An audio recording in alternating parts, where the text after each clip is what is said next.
পুরুষ মাত্রই প্রতিষ্ঠিত হতে হবে। রিক্ত শূন্যতা নারীকে ভালোবাসার মানুষের অভাব হয় না, কিন্তু ভেঙে পড়া পুরুষের দিকে কেউ ফিরেও তাকায় না। পুরুষ মানুষের চোখে জল এলে লোকে বলবে, পুরুষ মানুষের চোখের জল মানায় না। পুরুষ মানুষের কষ্ট বোঝার ক্ষমতা কারো থাকে না, সেটা হোক তার পরিবার অথবা প্রিয় মানুষ। পুরুষ মানুষের জীবন সত্যি অনেক কষ্টের। টাকা ছাড়া পুরুষের দাম কোথাও নেই। বন্ধুরা, এই যে আমার ছোট্ট একটা কিচেন রান্না করছি। এই যে এক চুলায় ভাত বসিয়ে দিয়েছি, অন্য চুলায় সিম দিয়ে আলু দিয়ে তরকারি রান্না করছি। কিছু মানুষ জীবনে বারবার আসে না। ও হে নারী, আগলে রাখতে শেখো। কিছু কিছু মানুষ কখনোই ভেবে দেখে না তাদের আচরণে মানুষ কতটা কষ্ট পায়।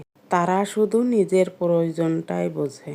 সময় আর পরিস্থিতি মানুষকে এতটাই বদলে ফেলে, সেটা মানুষ কখনোই কল্পনাও করতে পারবে না। কোনো ছেলে যদি তোমাকে মন থেকে ভালোবাসে, তাহলে বিশ্বাসের ঊর্ধ্বে স্থান দেবে। মানুষ সব থেকে বেশি কাঁদে যখন তার সব থেকে কাছের মানুষটি কোনো কারণ ছাড়া তাকে সব থেকে বেশি কষ্ট দেয়।